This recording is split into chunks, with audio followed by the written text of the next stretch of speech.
మానవ జీవితమే ఒక మహాభారతం, అది మంచి చెడుల రెంటి నడుమ నిత్య ఘర్షణం. భూపోత్తమ కర్ణుడొప్పెను అరుణోజ్వల మండల కాంతిపూరమున్ మొత్తము దీప్తులందగా. అరుణపవర్ణంలో ఉజ్వలమైనటువంటి మండలంతో సహా కాంతులతో సహా అస్తమించేటువంటి సూర్యుడు ఈనుండపరాద్రి వెలుంగు చట్పునన్. పశ్చిమ దిశలో ప్రకాశిస్తున్న సూర్యభగవానుల్లా ఉన్నాడయ్యా. ఆయన్నేమో తూర్పు దిక్కున ఉదయిస్తున్న చంద్రుల్లా ఉన్నాడన్నాడు, ఆ కిరీటం కోల్పోయినా. ఈయన్నేమో పశ్చిమ దిక్కున అస్తమిస్తున్న సూర్యుల్లా ఉన్నాడన్నయ్యా. సరిగ్గా రెండు పరిణామాలు ఒకేసారి కదండి. ఇటు సూర్యాస్తమయం, అటు చంద్రోదయం. ఆయన ఉదయించేవాడితో ఈయన అస్తమించేవాడితో పోలుస్తున్నాడు అంటే భయంకరమైనటువంటి మాట మనం వినబోతూ ఉన్నాం కదా. ఇది అలంకార శిల్పం అంటారు. ఉదయాస్తమయాల వర్ణాలు. అర్జునుడు గెలవబోతున్నాడు.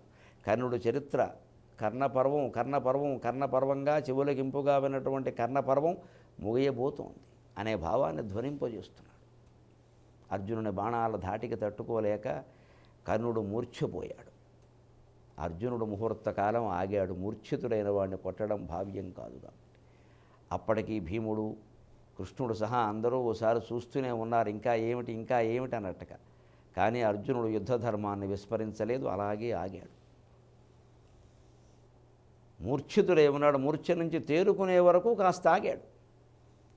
ఆ మూర్ఛపోయి కర్ణుడు ఇంకా తేరుకోకముందే ఒక్కసారి పైనుంచి ఉన్న దేవతలు సరిపోరా అన్నట్టుగా అసలైన దేవత, రాకూడని దేవత యమధర్మరాజు వచ్చాడు. విప్రశాపం పని చెయ్యాలి కదా. నాకప్పుడే వెనకాల మా కార్యాలయానికి కాగితం వచ్చేసింది తీసుకురమ్మని. ఇంకా పని చెయ్యలేదా? ఈ సూతాత్మజ రథం ఈ పాటికే భూమిలో కృంగిపోవాలి కదా, ఇంకా ఏమిటి దానికి సమయం అవ్వలేదా అని అడిగాడు. చూస్తున్నాడు. అప్పుడు కర్ణుడికి మెలకు వచ్చింది. లేచాడు. భార్గవాస్త్రం మళ్ళీ ప్రయోగిద్దామని చూశాడు. దివ్యాస్త్రాలు స్ఫురింపజేస్తాయేమో అని చూస్తుంటే స్ఫురించట్లేదు. మంత్రం మర్చిపోతున్నాడు. శల్యుడితో ఉన్నట్ట బాధగా, శల్య దివ్యాస్త్రాలు ఉన్నాయ్యా, మంత్రం గుర్తు రావట్లేదయ్యా అంటే, స్ఫురించట్లేదయ్యా అంటే విచిత్రమైన మాట మాట్లాడాడు శల్యుడు మూలభారతంలో. స్ఫురించట్లేదా కర్ణ? ఎందుకు స్ఫురిస్తుందయ్యా? స్ఫురణ అంటే ఏంటో తెలుసా నీకు? స్ఫురణానామ పుమాన్ రూప నీల నీరద సన్నిభా. స్ఫురణానామ పుమాన్ రూప నీల నీరద సన్నిభా సా అర్జునస్య రథకౌబరే స్థిత. స్ఫురణ మనిషయ్యా. దేవుడు అనుకుంటున్నావా? దేవుడు మనుషుడు నాకు తెలియదు, కానీ స్ఫురణకి రూపం ఉందయ్యా. స్ఫురణ ఒక మనిషి, ఒక మగవాడు. అంతేకాదు ఆయన రంగు చెప్పమంటావా? నీలమేఘపు రంగులో ప్రకాశిస్తాడయ్యా. ఆయన వెళ్ళి అర్జునస్య రథకోబరే స్థిత, అర్జునుని యొక్క సారథి కూర్చునే చోట ఆ నీలమేఘశ్యాముడైన భగవంతుడు కూర్చుని ఉంటే స్ఫురణ రూపంలో నీకు నాకు ఎందుకు స్ఫురిస్తాయి? తద్దినం మంత్రాలు స్ఫురిస్తాయిగా. ఇది శల్యుడి వ్యాఖ్యానం. అసలే బాధలో ఉన్నవాడి మీద ఈ వ్యాఖ్యానం ఎంత ప్రభావం చూపిస్తుందో అందరికీ తెలుసు. అర్జునుడు బ్రహ్మాస్త్రం వేశాడు. అర్జునుడు ఇంద్రాస్త్రంతో దాన్ని ఎదుర్కొన్నాడు. కృష్ణుడు ఒక్కసారి ఆగ్రహించాడు. ఏం బాణాలు వేస్తున్నావయ్యా? బ్రహ్మాస్త్రానికి ఇంద్రాస్త్రమా? ఎవరయ్యా నీకు చదువు చెప్పింది? చచ్చిపోయాడు కాబట్టి సరిపోయింది, లేకపోతే వెళ్ళి అడిగేవాడిని. ఇలా ఉంటుందండి పరమాత్మ. ఎందుకంటే ఆయనకి తెలుసు సమయం వస్తుంది. బ్రహ్మాస్త్రానికి ఇంద్రాస్త్రమా ఏమిటది? ఈ తారతమ్యాలు తెలియవా? కృష్ణుడు కోపడ్డాడు. చేత కాకపోతే చెప్పానగా చక్రం ఇస్తానని ఏమిటది? ఏమో సరదా కాడుతున్నావా? బ్రహ్మాస్త్రానికి బ్రహ్మాస్త్రం వేయాలి, ఇంద్రాస్త్రం వేయడం ఏమిటి? బ్రహ్మ ఎక్కడ, ఇంద్రుడు ఎక్కడ? వెంటనే అర్జునుడు మళ్ళీ బ్రహ్మాస్త్రం వేశాడు. ఆశ్చర్యంగా తత్సమైనటువంటి అస్త్రం వేసి గాంధీవన్నారి మళ్ళీ తెగేలా చేశాడు. మళ్ళీ 7 సార్లు తెగేలా చేశాడు. మళ్ళీ 7 సార్లు అతుక్కుపోయిన దానికి 100 తాళ్ళు ఉంటాయి. కర్ణుడికి తెలియకుండానే అతుక్కుంటోంది. ఆశ్చర్యపోతున్నాడు కర్ణుడు అసలు తెగిందా లేదా అని. ఆ ఊపుగా అర్జునుడు బాణవర్షాన్ని కురిపించాడు. కర్ణుడు తట్టుకోలేని రీతిలో బాణవర్షాన్ని కురిపించాడు. కర్ణుడు కూడా తక్కువ తినను అన్నట్టుగా రథం కృంగిపోయే మాట విధి కనిపిస్తూ ఉన్న తట్టుకుంటూ రౌద్ర మంత్ర సహితంగా రుద్రాస్త్రాన్ని ప్రయోగించాడు. శివుడు ఒక నవ్వు నవ్వాడు. ధర్మం కలిసి రానప్పుడు రుద్రుడు కలిసి రాడురా అని రౌద్రాస్త్రాన్ని ప్రయోగించాడు. రౌద్రాస్త్రం అర్జునుడిని తాకేలోగానే దాన్ని నిర్వీర్యం చేస్తూ భయంకరమైన అస్త్రాన్ని ప్రయోగించాడు అర్జునుడు. అది కర్ణుడిని తాకేలోగానే విప్ర శాపం ప్రకారం కర్ణుని యొక్క రథం 2 అడుగుల మేర లోపలికి దిగిపోయింది. ఆశ్చర్యకరంగా ఉంది. రావి చెట్టు వేళ్లతో సహా కోకటి వేళ్ళు కిందికి దిగిపోతుంటే భూమికి ఏదైనా కంపించినప్పుడు లేకపోతే భూమిలో పరిణామాలు జరిగినప్పుడు చెట్టులాగే ఉండి వేళ్లతోటి కోకటి వేళ్లతో కిందికి దిగిపోతుంటే ఎలా ఉంటుందో కర్ణుని రథం అలా కురింగిపోయింది. చూస్తూనే ఉన్నాడు కర్ణుడు. ఇదేమిటి అన్నాడు. కిందికి దిగుతున్నాడు. ఒక్కసారిగా ఒరిగిపోతుంటే శల్యుడిని రమ్మన్నాడు, సాయం చేయమన్నాడు. నేను సారథిగా ఉంటానని చెప్పాను కానీ సాయం చేస్తానని చెప్పలా. పట్టుకుంటే పట్టుకో లేతే మానయ్య అన్నాడు. కర్ణుడు తానే కిందికి దిగాడు. ఎక్కడైనా పొరపాటుని జాతీయ రహదారిలో కారు ఆగిపోతే యజమాని దిగుతాడు, డ్రైవర్ కారు తోస్తాడు.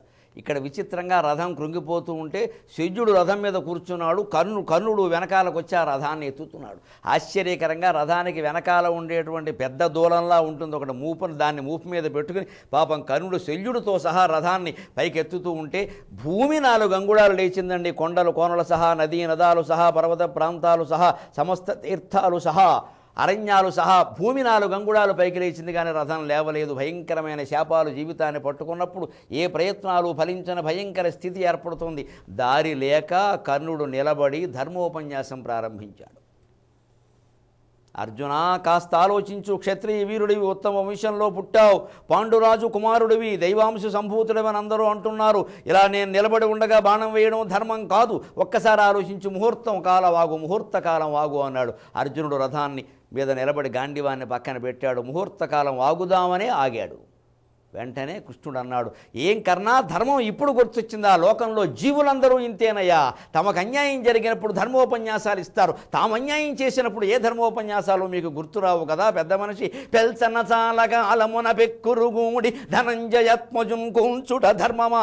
అర్జున, ఎందుకు ఆలోచిస్తున్నావు? సమయం మించిపోతోంది, వేసేయి. ఈ దుర్మార్గుడు వెళ్ళిపోవలసిందే. ధర్మోపన్యాసాలు ఇవ్వగలిగే ప్రాథమికమైన అర్హత వీడికి లేదు. పెల్చన చాలగా అలమున పెక్కురుగుడి ధనంజయత్మజున్ కోల్చుట ధర్మమా. కొడుకు గుర్రల కుంతిని లెక్క ఇంటిలో కాల్చుట ధర్మమా. కనులు కానక ద్రౌపది చీరలెల్ల నాడుల్చుట ధర్మమా. అలా దురోధరమందున గెలుపు ధర్మమా.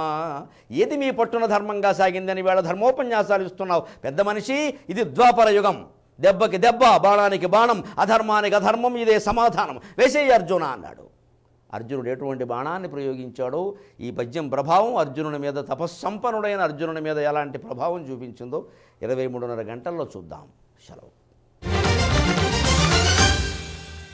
మీ అభిప్రాయాలను, సూచనలను మాకు తెలియచేయాల్సిన చిరునామా భక్తి TV, care of Rachana television private limited, road number 92, Jubilee hills, Hyderabad 5,96,000. మా ఇమెయిల్ ఐడి bhaktihyd@gmail.com. మా వెబ్సైట్ www.bhaktitv.in.